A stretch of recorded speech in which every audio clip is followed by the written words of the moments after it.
Okay, I've been reading James Bradley's new book, Precious Freedom.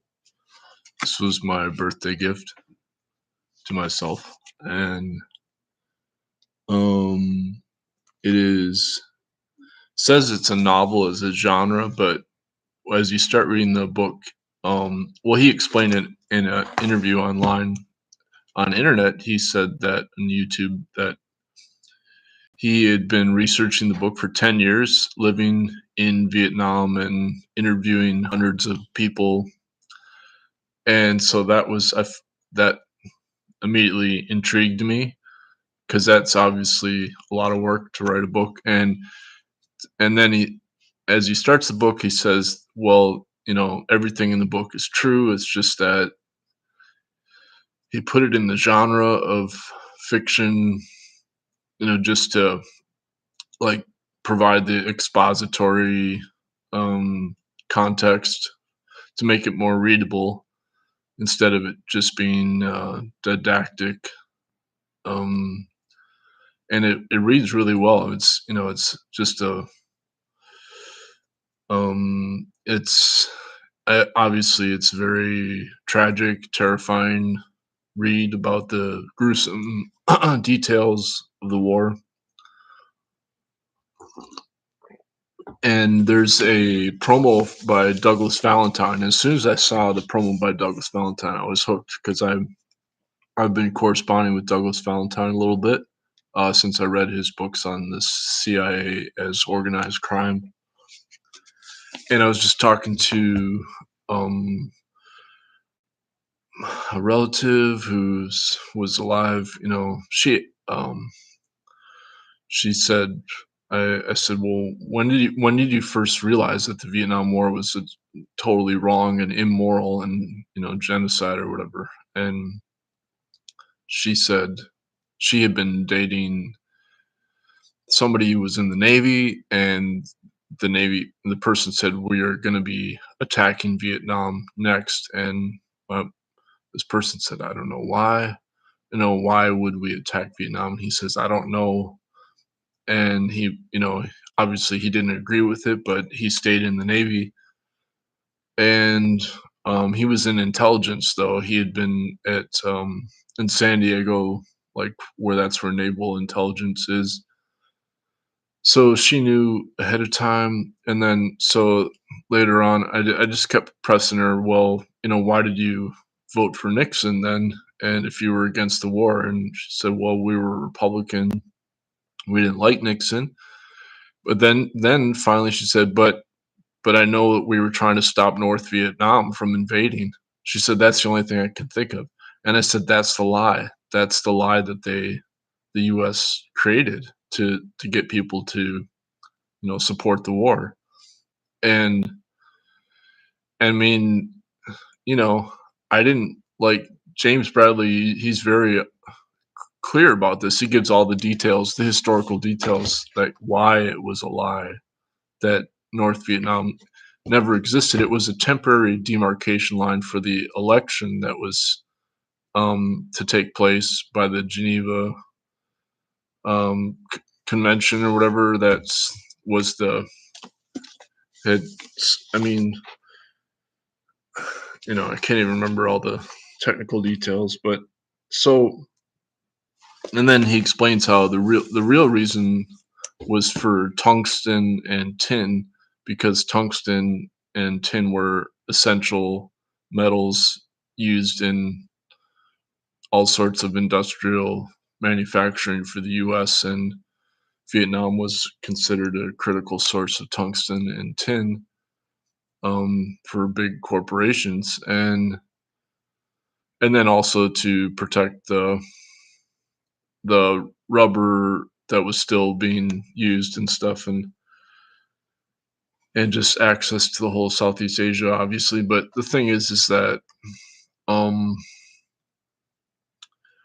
as far as the political thing, the I mean, the Ho Chi Minh was trying to get the U.S. support for liberating against France, but as this book explains, the U.S. was actually funding the French to go back in after Vietnam had kicked out the Japanese during World War II. the the French wanted to go back in, and yeah, so the U.S. obviously the French didn't have any money because of World War II, but the U.S. still had money, so they were and military weapons, so the U.S. was behind the whole recolonization of Vietnam from the get go, and so it's kind of fascinating. I mean, the fact is that it was Vietnam was a continuation of colonialism, from the 1800s or whatever, from 500 years ago. It was the, con- I mean, we call it neocolonialism now, but um, there's a direct continuation of colonialism into when I was born, um, in the and my parents actually hosted a discussion about Vietnam at our house with these students in McAllister College, and it was a big controversy at the time because they're like, "How dare you even discuss being against the Vietnam War?" And with the students, but it turns out that as I mentioned recently, I discovered that my dad was secretly supported by the founder of Reader's Digest, who was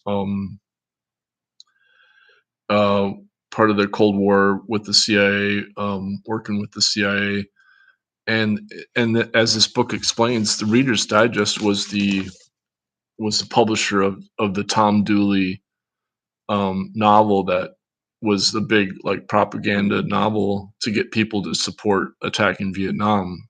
Um, it was about all the heinous crimes and then torture by the communists in Vietnam, but that was CIA propaganda, And um, I mean, I knew that was true from Douglas Valentine's research that the CIA obviously their main focus is psychological warfare, which of course, if you're doing psychological warfare, you're doing false flag operations and you're lying, you know.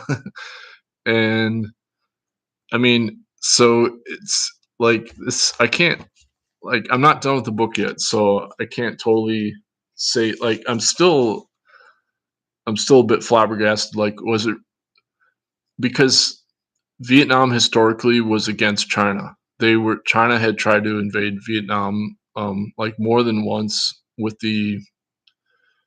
either the Han dynasty or the Manchurians, the Qing dynasty or whatever. I don't know, but it's like the idea that the Chinese communists would be like taking over Vietnam was totally against the Vietnamese nationalist movement.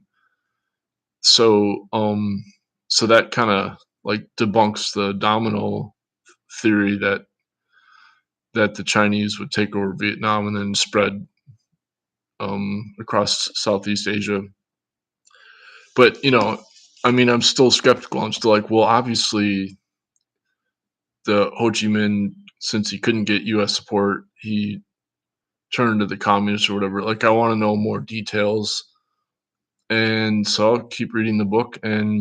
But I mean, I had read Noam Chomsky's book against at war with Asia, and At War with Asia I have the book, and so I should really reread it again because when I read it, that was like 30 years ago, and it was by far the best book I had ever read about Vietnam. So, and I even contacted him about it when I read it like yeah when I was finishing my master's degree, and I asked him. I think maybe that's when I read it, but I lost the book, and I don't know what happened to it because I was reading it in these like free Christian coffee houses where you could get like free coffee if they never tried to convert you, but they were you know I don't know if I got suspicious, like they maybe didn't like seeing me reading At War with Asia. I don't know, like I got like I don't know how I lost the book, but Yeah, so he's like, "You'd be surprised how few people actually read my books, and it's hard to get my books re republished or reissued." Um, but he did get that book reissued. It was reissued out of Canada, the AK Press, which is like an anarchist press, out of Canada, and so I did get the second edition because I had had the first edition, which was published by, I think, Pantheon, back in the '60s. Yeah, so anyway, um, yeah, we don't like it's easy to forget like how big of a because the it's kind of like with World War II, like the US government had anti-fascist propaganda recruitment videos and training videos for the military, and now it's like, oh, if you're Antifa, you need to be killed off. That's the fascist mentality promoted by faux news right now. It's like, oh, Antifa's coming to attack us. It's like, no, those were the World War II veterans that are pretty much all gone now. So it's like it's very generational. It's like as soon as the actual people are gone they're not alive anymore, then you can just like completely flip flop history and pretend that the US was not anti-fascist. and and that like I knew when the military channel on cable and they changed their name to the American Heroes channel and they kept playing these Nazi documentaries, but they're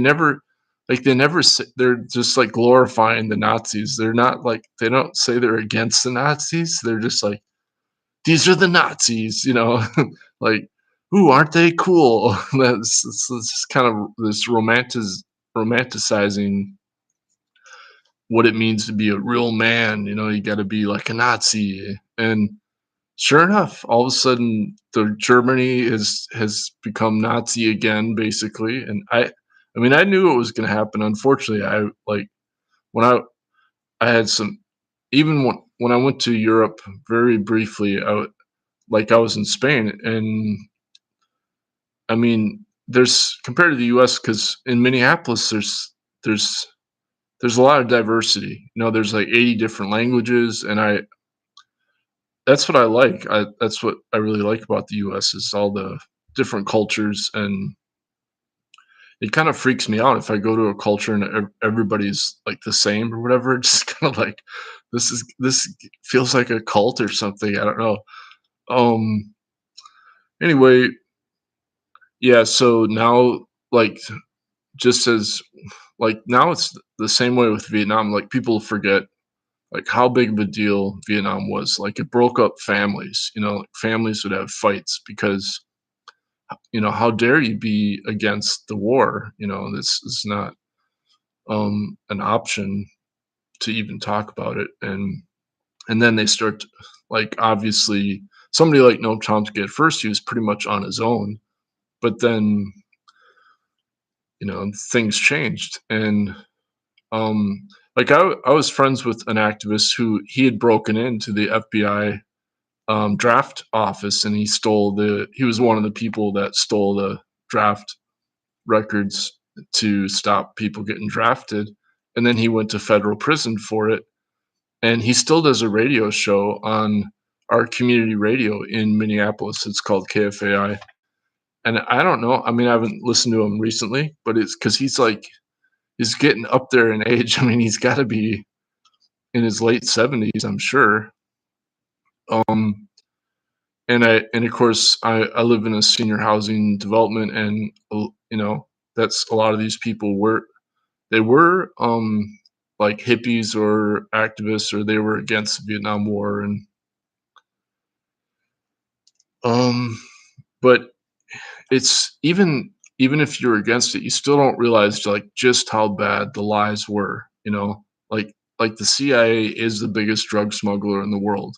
I mean, like I confronted Al Gore about this because he was promoting Colombia and he was trying to protect his oil company wealth in invading Colombia, like threatening Occidental Petroleum, threatening the UWA people. And I said to him, well, how come there's a direct correlation between US aid and human rights violations? Like the more US aid a country receives, the higher the more human rights violations that country has. And he just kind of looked at me because Noam Chomsky proves this in detail in his books. But of course, Al Gore is just like looking at me like he was running for president, he was vice president. And then I said, everybody knows the CIA is complicit in drug trading,